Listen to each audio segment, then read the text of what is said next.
नमस्कार, स्वागत है आपका। एफएम न्यूज देख रहे हैं आप और मैं हूं आपके साथ लता। अग्निपथ पर लथपथ लथपथ लथपथ। जी हां, पूरा देश इस समय अग्निपथ योजना से निकले उबाल की लपटों में जल रहा है। एक और जहां सड़क पर छात्र के नाम पर उपद्रवी हंगामा कर रहे हैं, तो वहीं सरकार इस पूरे हंगामे को शांत करने की कड़ी तलाशने में जुटी हुई है। तो वहीं विपक्ष भी अब इस मौके पर राजनीतिक रोटियां सेकता हुआ दिखाई पड़ रहा है। रिपोर्ट देखिए। अग्निपथ पर बवाल, शुरू हुआ सियासी संग्राम। जी हां, एक और जहां पूरे देश में अग्निपथ को लेकर बवाल मचा हुआ है, तो वहीं दूसरी ओर अब विपक्षी पार्टियों ने भी इस पर अपनी राजनीतिक रोटियां सेकनी शुरू कर दी हैं। हालांकि हंगामे के बाद केंद्रीय रक्षा मंत्री ने तीनों सेनाओं के प्रमुखों के साथ खास बैठक कर कई बड़े फैसले लिए हैं, लेकिन फिर भी हिंसक मामले रुकने का नाम नहीं ले रहे। इसी कड़ी में इस विरोध प्रदर्शन को देखते हुए देश के गृह मंत्रालय ने बड़ा ऐलान किया। गृह मंत्रालय ने असम राइफल्स की भर्ती और असम राइफल्स की भर्ती में अग्निपथ योजना के अंतर्गत 10% आरक्षण देने का ऐलान किया है। ये आरक्षण अग्निपथ योजना के अंतर्गत 4 साल पूरा होने पर दिया जाएगा। इसके साथ ही अग्निवीर के रूप में सेवा पूरी करने वालों की उम्र सीमा में भी छूट का ऐलान किया गया है। इनकी अधिकतम आयु में 3 साल की छूट देने का ऐलान किया गया। अग्निपथ योजना के तहत भर्ती होने वाले जवानों के पहले बैच की आयु सीमा में भी 5 साल की छूट का ऐलान किया गया है। ऐसे में आपको ग्राफिक्स के जरिए दरअसल बताते हैं कि गृह मंत्रालय के क्या बड़े ऐलान हैं। केंद्रीय सशस्त्र बलों और असम राइफल में आरक्षण दिया जाएगा। अग्निवीरों के लिए आरक्षित होंगी 10% सीटें। अग्निवीरों के लिए उम्र सीमा में भी छूट दी जाएगी। अग्निवीरों के पहले बैच के लिए अधिकतम उम्र में 5 साल की छूट का प्रावधान भी रखा गया है। अग्निवीरों को उम्र सीमा में 3 साल की छूट की भी बात गृह मंत्रालय की ओर से कही गई है। वहीं अब इस योजना को लेकर विपक्षी नेताओं में भी इसमें राजनीतिक रोटियां सेकनी शुरू कर दी हैं। कांग्रेस नेता प्रमोद तिवारी, पवन खेड़ा और युवा नेता कन्हैया कुमार ने आम भर्ती को लेकर अग्निपथ योजना की कड़ी आलोचना की। कांग्रेस के वरिष्ठ नेता पवन खेड़ा का कहना है कि अग्निपथ योजना नोटबंदी जैसा फैसला है। प्रधानमंत्री जी बिना सोचे समझे नीतियां बनाकर लोगों के साथ खिलवाड़ कर रहे हैं। उन्होंने अग्निपथ योजना को तुरंत वापस लेने की मांग की है। तो वहीं कांग्रेस के युवा नेता कन्हैया कुमार का भी बयान सामने आया। उन्होंने बयान देते हुए कहा कि बिहार की बेरोजगारी दर दुगनी है, युवाओं से मौका छीना जा रहा है। उन्होंने तंज कसते हुए कहा कि पीएम हम लोगों को पिंजरे में बंद चूहा समझते हैं, ये देश गांधी का है। उन्होंने कहा कि आर्मी भर्ती के खिलाफ अग्निपथ स्कीम को लेकर कांग्रेस आंदोलन का समर्थन कर रही है। इसके साथ ही कन्हैया कुमार ने युवाओं से हिंसा और आगजनी न करने की हालांकि अपील कही। इसके आगे उन्होंने कहा कि युवा अगर 4 साल में रिटायर हो जाएगा तो उससे शादी कौन करेगा। उन्होंने कहा कि करीब 47 साल बाद सबसे ज्यादा बेरोजगारी मोदी सरकार में आई है। साथ ही साथ ये सवाल करते हुए पूछा कि मोदी सरकार ने ऐसी योजना को लेकर पहले विपक्ष युवाओं से क्यों नहीं पूछा। महज नौकरी नहीं, सेना, किसी को जब सेना में नौकरी मिलती है तो पूरे इलाके में उनका सम्मान होता है। देश की सुरक्षा का सवाल है और इसे मजाक मत बनाइए। बहरहाल इन सब के बीच ऐसे में ये देखने वाली बात होगी कि सरकार और देश के युवाओं के बीच चल रहा ये अग्निपथ का संग्राम आखिर कब खत्म होता है। Bureau report, FM news. तो गृह मंत्री का क्या ऐलान, दरअसल ये आपको बताते हैं केंद्रीय सशस्त्र बलों और असम राइफल्स में आरक्षण की बात साफ तौर पर कही जा रही है। अग्निवीरों के लिए 10% सीटें आरक्षित करने का फैसला लिया गया है। इसके अलावा अग्निवीरों के लिए उम्र सीमा में भी छूट दी जाएगी। ये गृह मंत्रालय की ओर से बयान दिया गया है। अग्निवीरों के पहले बैच के लिए अधिकतम उम्र में 5 साल की छूट। इसके अलावा अग्निवीरों को उम्र सीमा में मिलेगी 3 साल की छूट। जो पहला बैच होगा उसे 5 साल की छूट मिलेगी। और इसके अलावा जो सियासी संग्राम शुरू हो चुका है, दरअसल वो आपको बताएं, कांग्रेस पार्टी लगातार हमलावर है। और क्या वित्तीय बचत के लिए इस तरह की नौकरी देने का लालच दिया जा रहा है, ये प्रमोद तिवारी का कहना है। अग्निपथ योजना नोटबंदी की तरह ही एक ये हथकंडा है, ये दरअसल कांग्रेस पार्टी के नेता कह रहे हैं। तो अग्निपथ योजना को लेकर कांग्रेस का सरकार पर हमला शुरू हो चुका है। क्या वित्तीय बचत के लिए नौजवानों को शहीद कर देंगे, ये प्रमोद तिवारी कह रहे हैं। अग्निपथ योजना, नोटबंदी जैसा फैसला, no rank no pension only tension, ये प्रमोद तिवारी का बयान। बिहार की बेरोजगारी दर दोगुना है, ये कन्हैया कुमार का कहना है। पीएम हम लोगों को पिंजड़े में बंद कर कर चूहा समझते हैं, ये कन्हैया कुमार का कहना है। इसके अलावा कन्हैया कुमार ने यह भी कहा है कि 4 साल में युवा रिटायर होंगे तो उनसे शादी कौन करेगा। इसके अलावा अग्निपथ योजना, नोटबंदी जैसा फैसला है, ये पवन खेड़ा का बयान सामने आया। तो साफ तौर पर जिस तरीके से अग्निपथ पर बवाल शुरू हो चुका है, तो ऐसे में अब सियासी संग्राम भी साफ तौर पर नजर आने लगा है। लेकिन इसी बीच आपको बताएं कि गृह मंत्रालय की ओर से साफ तौर पर कई बड़े बदलाव करते हुए कई बड़े फैसले लिए गए हैं। लेकिन देखने वाली बात होगी कि जो छात्र सड़कों पर हैं, आखिर उनका इन बड़े बड़े फैसलों पर क्या असर पड़ता है, कितना फर्क उन्हें गृह मंत्रालय के दिए इस फैसले से पड़ता है।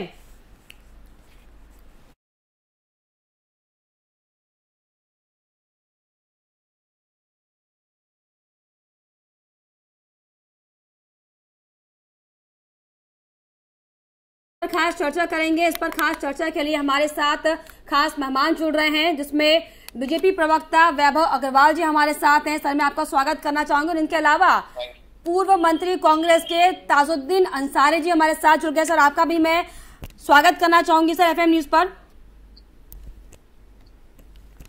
सर, सुन पा रहे हैं आप लोग मुझे? वैभव जी, सुन पा रहे हैं आप मुझे? मैं सुन रहा हूँ। चलिए, पहला सवाल सर मैं आपसे से ले लेती हूँ, क्योंकि जिस तरीके से अग्निपथ पर बवाल चल रहा है, हालांकि इस पर सियासी संग्राम भी अब शुरू हो चुका है, लेकिन सर ऐसे में सवाल अब ये बन रहा है कि जो अग्निपथ योजना लाने का जो प्लान सरकार ने बनाया था, क्या वो पूरा होमवर्क करके नहीं बनाया गया था? क्योंकि अब जब जो युवा इस सड़कों पर हैं, तो अब बार बार इसमें संशोधन किया जा रहा है। क्या कहेंगे सर इस पे? देखिए, ऐसा है कि सियासत करने वाले लोग सियासत करते हैं, देश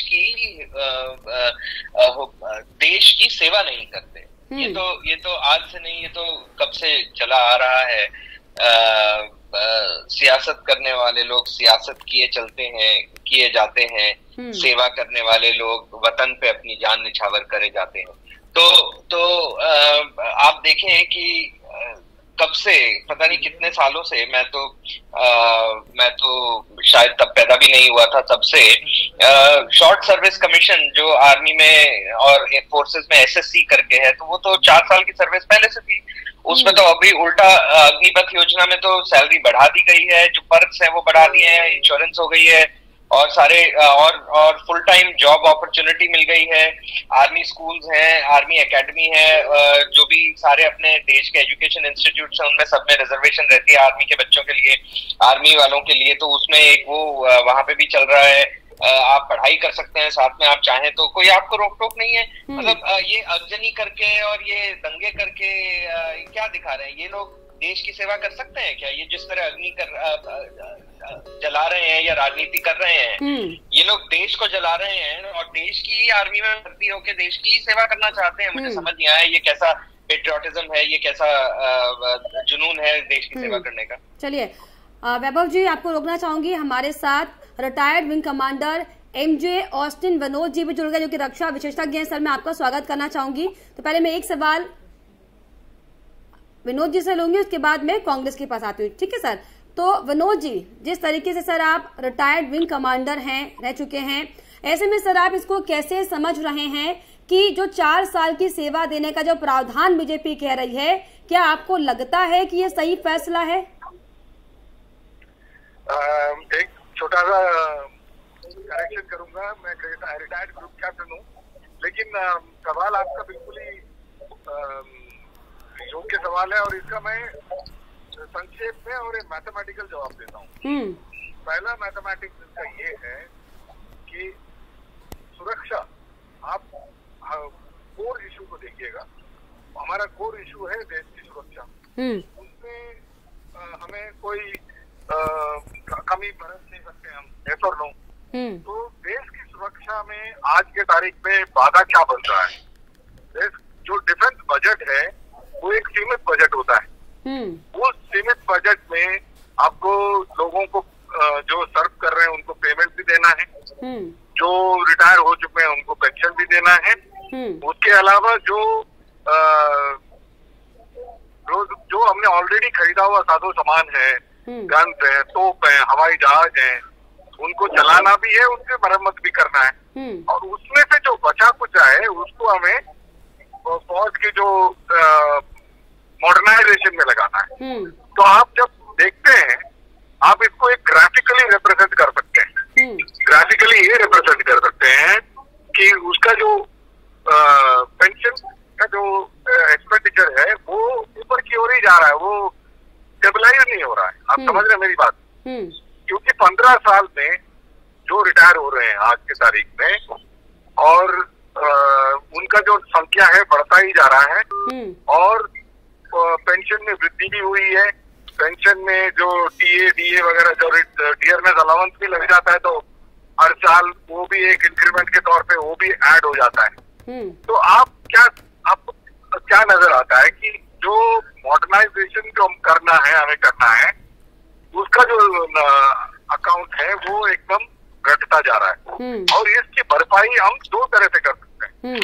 पहला तरीका है, मैंने इसके ऊपर एक आर्टिकल भी लिखा है, मेरे नाम से गूगल करेंगे तो दिख जाएगा। एक तरीका है कि अभी जो पेंशन ले रहे हैं उनका पेंशन को कटौती किया जाए। ये हो सकता है किसी को भी किसी के गले से भी नहीं उतरेगा, क्योंकि जो पेंशनार्थी हैं वो इसी की पेंशन के जरिए जी रहे हैं।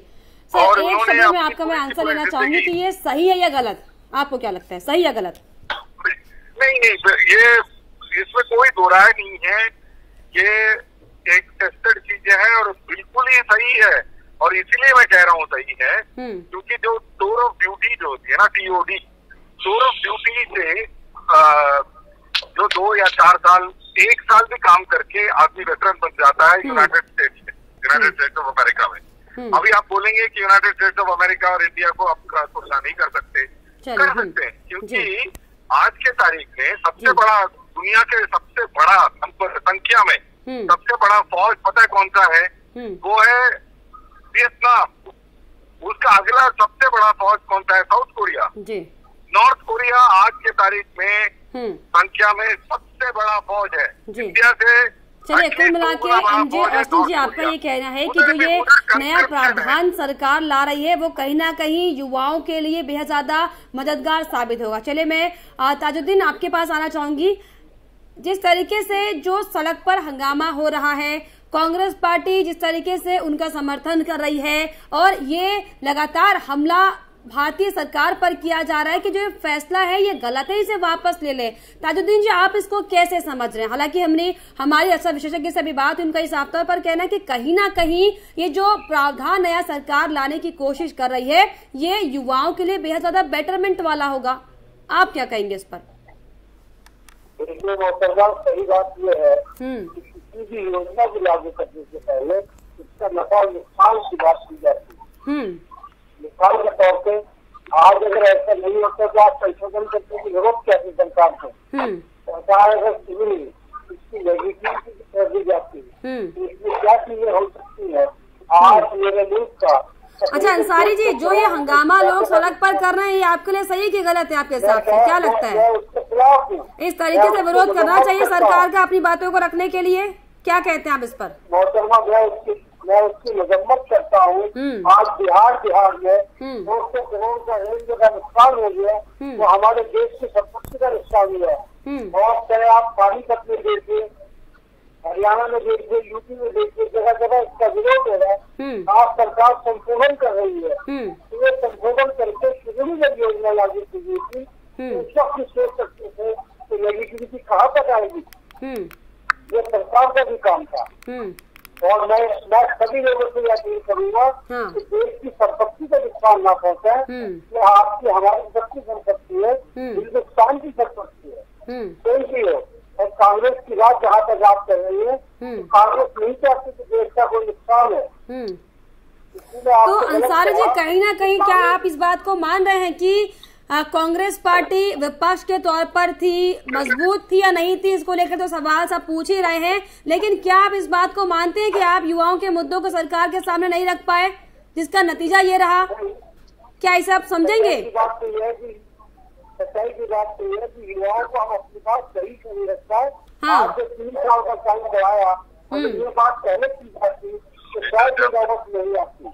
आज से संशोधन कर रही है सरकार के संशोधन पहले ही कर देना चाहिए था, तो ये चीजें हुई। और आज भी मैं एक बात कह रहा हूँ, सरकार को चाहिए कि इनसे बैठ के बात करें, बात करने के बाद में जो सच्चाई है वो सामने आ जाए। तो ऐसा नहीं है, वो बच्चे भी बेरोजगार हैं। चलिए वैभव जी के पास में आना चाहूंगी जी। 4 साल में अंसारी जी आपके पास लौटेंगे वैभव जी। जी अंसारी जी आपके पास लौटूंगी। वैभव जी, इस तरीके से आप ये कह रहे हैं कि ये युवाओं करे बहुत ज्यादा फायदेमंद होगा, तो क्यों नहीं युवा समझ रहे हैं, और अगर नहीं समझ पा रहे हैं तो क्यों नहीं भारत सरकार बीजेपी उन्हें समझा पा रही है? सर क्यों युवाओं को इस पर डाउट हो रहा है, क्यों उन्हें इनसिक्योरिटी महसूस हो रही है, क्या कारण इसके पीछे मान रहे सर आप? कोई कारण नहीं है, राजनीति कारण है। अब जैसे अभी अंसारी साहब ने बोल दिया, अंसारी साहब को मैं टोकूंगा नहीं, लेकिन मैं वो कहते हैं ना कि बंटी और बबली में जो बॉलीवुड की मूवी है उसमें एक सीन था कि जब ताजमहल बेचने की डील अंदर फ्रॉड चल रहा था तो बाहर आके लोग बहन जी के घर के बाहर नारे लगा रहे थे, इनकलाब जिंदाबाद, हमारी मांगे पूरी करो। उनसे पूछा भाई साहब आपकी मांगे क्या है, वो बता दो। ठीक है, तो बोलते हैं हमारी मांगे पूरी करो। मांगे कोई बात नहीं, घर का नंबर ठीक है, नहीं एड्रेस गलत है, कहता वो गलत एड्रेस पे हम नारे लगा रहे हैं। वो चला के आगे नारे लगा के चले गए। ना प्रोटेस्ट क्यों हो रहा था किसी को पता है, ना आगजनी क्यों हो रही थी किसी को पता है। अब अंसारी साहब ने पूर्व मंत्री हैं, उन्होंने बोल दिया कि भाई सरकार बैठ के उनकी बातें सुने, उनकी मांगे सुने। भाई साहब मैं आपसे पूछ लेता हूँ, आप तो पूर्व मंत्री थे ना, आप ही गाइड कर दो सरकार को कि मांगे हैं क्या। मैं सुन रहा हूँ, मैं सरकार हूँ, बैठा हूँ ना आपके साथ लाइव टीवी पे, बता दो भाई साहब मांगे क्या है। सर वैभव जी, क्या आप ये समझते हैं, इस बात को आप कैसे समझते हैं कि जो एक सिपाही होता है जो सरहद पर जाकर अपने आप को शहीद करने तक तैयार हो जाता है देश के लिए, क्या वो इतनी सी डिमांड सरकार के सामने नहीं रख सकता कि एटलीस्ट उसकी फैमिली सिक्योर रहे? शायद वही ये डर होगा जो युवाओं का गुस्से के तौर पर सड़कों पर आ रहा है। हालांकि देश सेवा सिक्योरिटी की क्या मांगे, मैं तो पूछ रहा हूँ ना, मैं तो सरकार हूँ ना, मैं बोल तो रहा हूँ। हाँ। मैं पूछ तो रहा हूँ भाई साहब, बता दो क्या सिक्योरिटी आप दे रहे हैं, क्या सिक्योरिटी आप दे रहे हैं? वो संशोधन अभी हंगामे के बाद किया गया 12 लाख में, क्या आपको लगता है किसी का परिवार सिक्योर हो पाएगा? सर आप लोग लता जी थोड़ा शांति रखें। मैं बड़े लोग बैठे हैं मेरे अलावा, मैं तो बच्चा हूँ। मेरे को बता दो, चलो कोई बात नहीं, सरकार का हिस्सा हूँ, लेकिन मैं तो बच्चा हूँ। मेरे को ये बता दो कि भाई साहब क्या संशोधन कर दिया सरकार ने ऐसे उनके बाद, ऐसी क्या सिक्योरिटी की दिक्कत है? स्कीम है क्या? मुझे यही बता दो। अच्छा, ये स्कीम है क्या? मुझे केवल ये बता दो कि ये स्कीम है क्या, केवल ये बता दीजिए जी। तो जो 4 साल की सेवा से आप दे रहे हैं, तो आप सरकार गलत है, आप सरकार को ये तो बताओगे ना कि आप क्या गलत कर रहे हो। ये हम नहीं कह रहे, ये FM न्यूज नहीं कह रहा कि सरकार गलत है, लेकिन जो स्थितियां बनी हुई है इसे सरकार कैसे रेक्टिफाई कर पाएगी, तो ये सवाल आपका है ना कि सरकार गलत है। हाँ, प्रियंका गांधी ने, राहुल गांधी ने ट्वीट किया है ना कि सरकार गलत है। भैया ये बता दो, मैं अंसारी जी से पूछ लेता हूँ, भैया क्या है, क्या गलत है, वही बता दो। अंसारी जी बताइए कहाँ पर गलती हो रही है, बताइए अंसारी जी कहाँ पर गलती हो रही है मेरे को। मैं एक बात ये बताने चाहता हूँ कि जब किसी चीज को आपने रात को 8 बजे के ऐलान किया, देखिए राजनीति करेंगे यहाँ पे अंसारी साहब। मैंने सटीक क्वेश्चन पूछा अंसारी साहब, आपको नमस्कार नमन है, आप बड़े हैं मेरे से, लेकिन मैंने एक सटीक क्वेश्चन पूछा, आपकी पार्टी क्या चाहती है, क्या कह रहे हैं? इंशाल्लाह मैं समझता हूँ क्यों गलत है सरकार। ये बच्चे भी हमारे बच्चे हैं। अरे भाई वो बहुत बढ़िया, मेरे भी अनुज है, लेकिन अंसारी साहब मैं आपसे केवल इतना सा प्रश्न पूछ रहा हूँ, एक बड़े होने के नाते नहीं पूछ रहा हूँ, एक राजनीतिज्ञ होने के नाते पूछ रहा हूँ, भैया क्या गलत है इसमें? आज गृह मंत्रालय 5 साल का वक्त दे रहा उम्र के हिसाब से कि जो बच्चे की एज होगी 5 साल के उनको आरक्षण दिया जाएगा। आज जो बात हो रही है, ये बात पहले भी हो सकती है, बाबत नहीं आती। अगर सही से योजना को लागू किया जाता तो ये झगड़ा ही नहीं होता।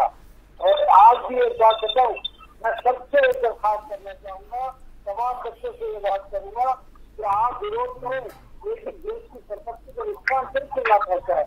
अपनी बात रखें, कानून के तहत रखें, डीएम और एसपी के पास रखें, आप मिनिस्टर के पास रखें, जाइए अपनी बात गृह मंत्रालय को भेजें, लेकिन विरोध करने का तरीका ये नहीं होना चाहिए कि आप कर हो और तेलों में आग लगा दी। कांग्रेस इस बात को लगातार हालांकि मान रही है कि विरोध करने का तरीका गलत है। ये वाकई सराहनीय है, क्योंकि जिस तरीके से अक्सर देखा जाता है कि जब भी इस तरह की हिंसा होती है, इस तरीके से विरोध होता है, कांग्रेस समर्थन करती है। लेकिन यहाँ पर अच्छी बात यह है कि सरकार पर सवाल जरूर आप खड़े कर रहे हो, लेकिन इस हिंसा को एक्सेप्ट नहीं कर रहे हैं। फिलहाल मैं प्रमोद जी आपके पास आऊंगी, जिससे विनोद जी माफ कीजिएगा आपके पास आऊंगी। सर, क्या आप ये बताएंगे कि जिस तरीके से 4 साल का जो प्रावधान रखा गया है, हालांकि सरकार ये कह रही है कि युवाओं के लिए बेहतर ऑप्शन ये है, तो सर आपको क्या लगता है कि सरकार को किस तरीके से इसको कैटेगराइज करना चाहिए था, या फिर क्या क्या खूबियां बतानी चाहिए थी जो लगता है लोगों को कि ये हमारे लिए बेहद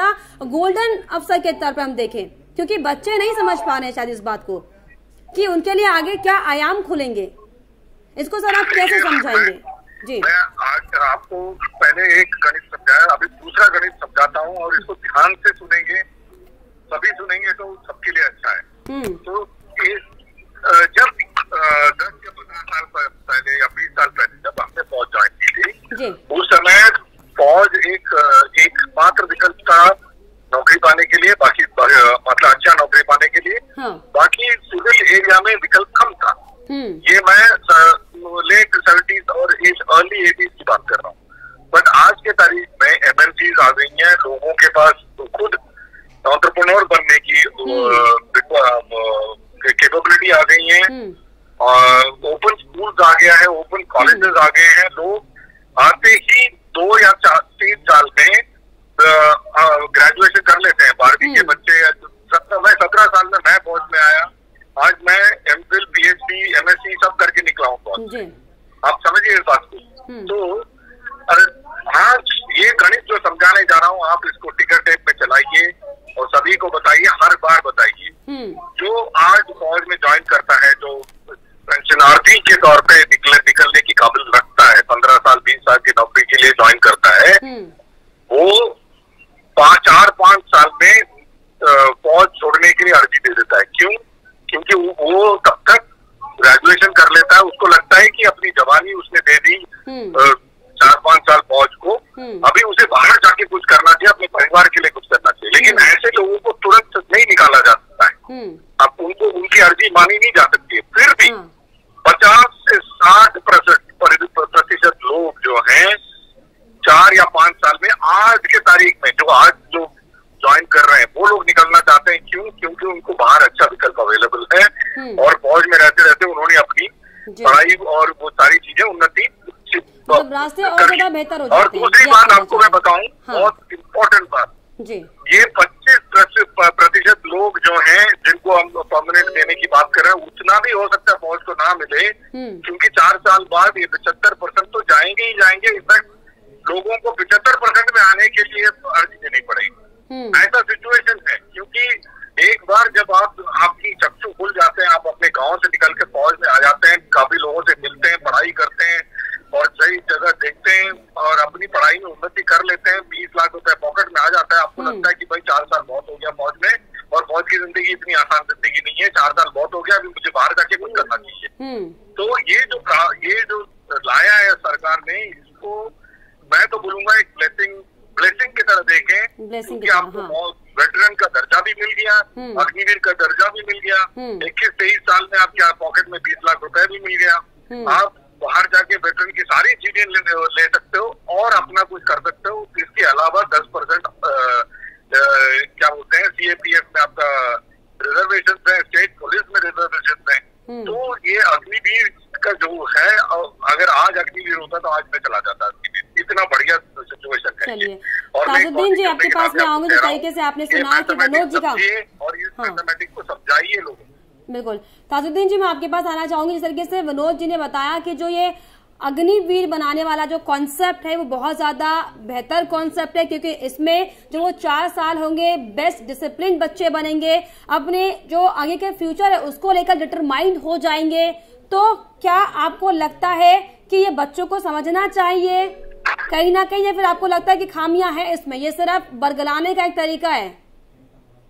ताजुद्दीन जी, एक बात बताइए, अगर अच्छी बात होती तो एक बच्चा नहीं है, लाखों की तादाद में बच्चे हैं। ऐसा नहीं है कि हमारे बच्चे समझते नहीं, या तो हमारे समझाने में करी गई है या बच्चों के समझने में करी गई। लेकिन आज जो 10% का आरक्षण दिया जा रहा, आज जो उनकी उम्र के 5 साल का टाइम बढ़ाया जा रहा, ये बात पहले भी हो सकती है, आगे ये नौबत नहीं आती। आज भी मैं चाहता हूँ कि सरकार के पास बहुत कानून है, सरकार के पास बहुत बड़ी ताकत है। मैं कहता हूँ कि मीडिया का दौर है। आज सरकार जो है इस तरीके से कहा कि ऐसा नहीं होगा, आपको 10% आरक्षण दिया जाएगा, तो खुश है। मैं स्वागत करता हूँ। इसी तरीके से मैं जनाब जयदेव अग्रवाल साहब को दरखास्त करूंगा, बीजेपी के जो प्रवक्ता है, जब कभी भी कोई योजना आप लागू करें, उसका नफा नुकसान जरूर देख लें, दूसरों को भी समझे। ऐसा नहीं बाद में जो आप पिटारा खोलते हैं, इससे बेहतर है पहले ही पिटारे को ठीक से खोल। तो अंसारी जी, मतलब आप ही कहना चाह रहे हैं कि सरकार नफा नुकसान देखे बगैर ही इसको लागू कर दिया सरकार ने? कांग्रेस सरकार में दिक्कत यही थी कि कांग्रेस सरकार अपनी जेबें भरती थी हमेशा से, और देश का नफा नुकसान देखे बिना ही काम वैभव जी आपके पास वैभव जी जवाब ले लेते पहले पूरा। हाँ जी अंसारी जी, 1 साल तक धरना दिया, उसके बाद सरकार ने कह दिया कि हम अपनी बात नहीं पहुंचा पाए, तो आपके ले लिया पानी। यही बात ये भी आई है, सरकार चाहे तो बच्चों को समझा सकती है, कोई ऐसी बात नहीं। चलिए बिल्कुल वैभव जी आपके पास अब मैं आती हूँ। बिल्कुल बिल्कुल अंसारी जी, हाँ चलिए, नफा नुकसान देकर सरकार को यह प्रावधान लाना चाहिए था। हाँ ठीक है वैभव जी, जिस तरीके से आप सर देख रहे होंगे कि जगह जगह से प्रदर्शन हो रहा है, सर क्या कारण आप इसके पीछे मानते हैं कि बिहार में इतना ज्यादा प्रदर्शन क्यों हो रहा है? क्या वहाँ पर ज्यादा बेरोजगारी है? क्या वहाँ पर ज्यादा समस्याएं हैं? सबसे ज्यादा तस्वीरें बिहार से क्यों सामने आ रही इतनी आगजनी की? सर लता जी, आपने बिल्कुल ठीक प्रश्न किया, और हाँ। बिहार इसलिए भी है क्योंकि बिहार हमारे सबके बड़े प्रिय हैं, और बिहार से जो लोग आते हैं जाते हैं वो IPS IAS और ये एग्जाम जो होते हैं, डिफेंस एग्जाम, CDS एग्जाम्स, और ये जो एग्जाम्स हैं वो फिट भी होते हैं, और ये सारे एग्जाम्स देते हैं पढ़ाई लिखाई वाले बच्चे हैं। तो इसलिए बिहार में ज्यादा परेशानी ये कह रहे हैं कि भैया हमें रोजगार चाहिए, कामकारी आदमी है, हमें एग्जाम देना है। 2 साल से एग्जाम नहीं हुए, इसलिए एग्जाम टल रहे हैं और इसकी भर्ती नहीं हुई। तो ये एक सारा सप्लाई चेन है, और इसको नफा नुकसान की जहां तक बात है, अंसारी साहब का राजनीतिक अटैक है। हम सबको पता है कि पूरे देश में इसको परेशान किया जा रहा है NSUI के जरिए।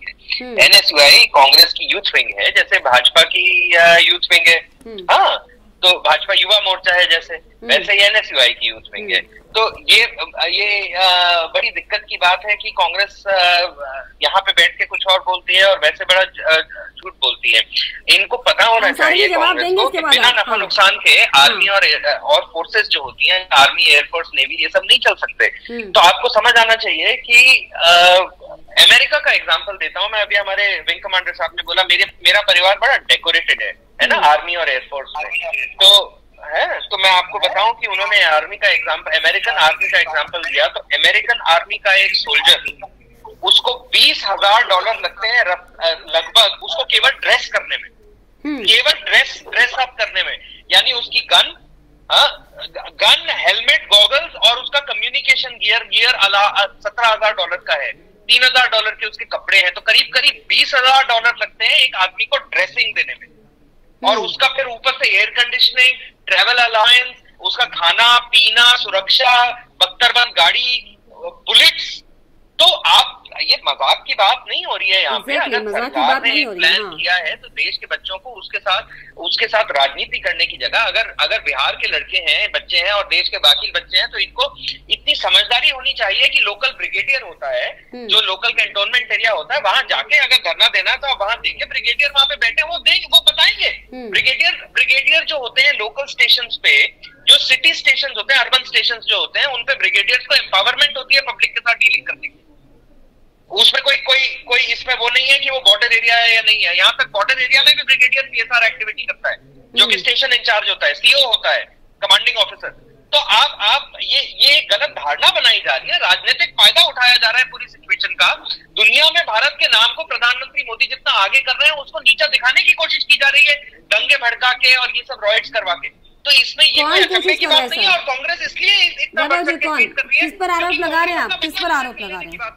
हाँ कौन कोशिश कर रहा है बीजेपी को बदनाम करने की? सीधा आप नाम बताइए किस पर आरोप लगा रहे हैं? कांग्रेस बता रहा हूं ना मैं आपको। कांग्रेस पर। अंसारी जी जवाब दीजिए अपना, अंसारी जी जवाब दीजिए। जनाब अब्दुल साहब, हमने तो आपकी बहुत तारीफ भी की है, ऐसा बात नहीं है।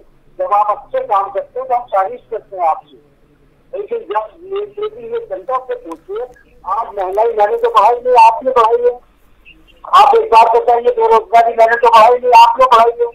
आज आपके बच्चे और मेरे बच्चे, अगर मेरी औलाद पढ़ लिख करके उसको नौकरी नहीं मिलेगी, रोजगार वो कर नहीं पाएगा, तो आप बताइए बच्चे क्या करेंगे? ये तो मेरी देन नहीं है।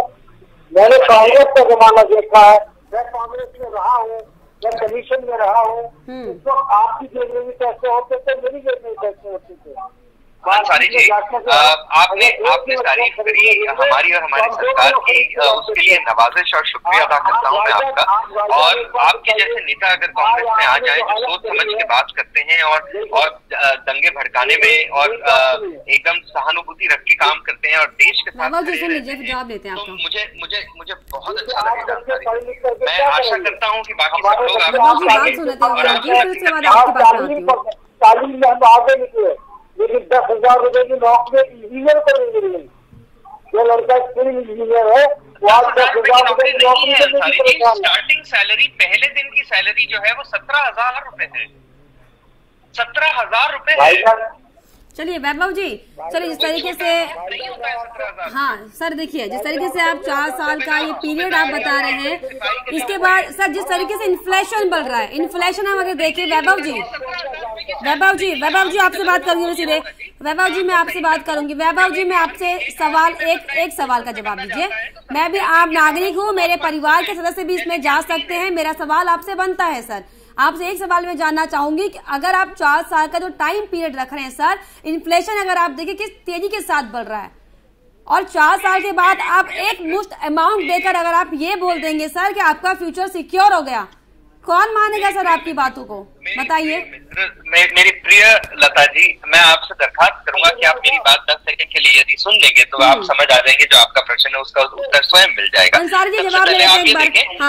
सबसे पहले आप ये देखें कि कैंटीन में जो चीजें उपलब्ध होती हैं उनपे कोई टैक्स नहीं होता, यानी कम से कम वो बाजार से कम से कम 8 से 20%, 25% तक चीप मिलती हैं चीजें कैंटीन पे। तो महंगाई की मार हमने पहले वहीं से कम कर दी।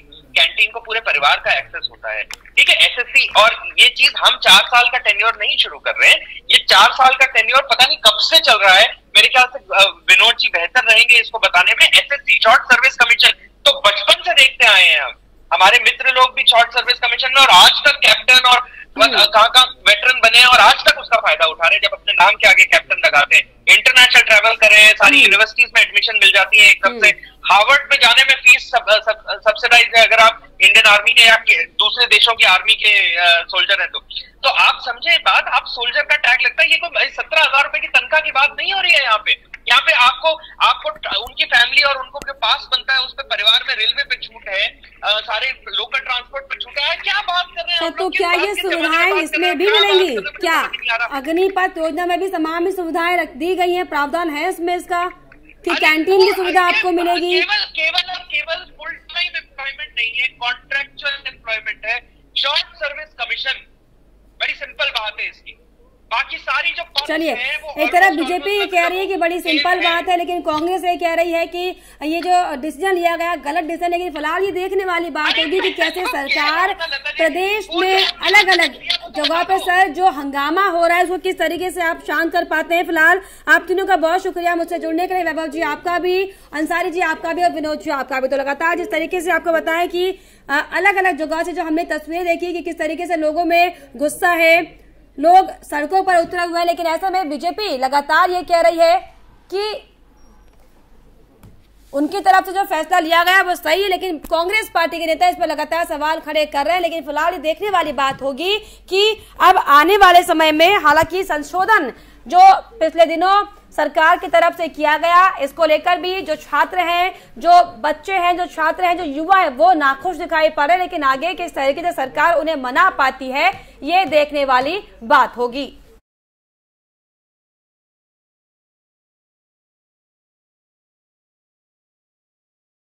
और इसी के साथ इस खास पेशकश में फिलहाल इतना ही। देश और दुनिया की तमाम खबरों के लिए आप देखते रहिए FM न्यूज। नमस्कार।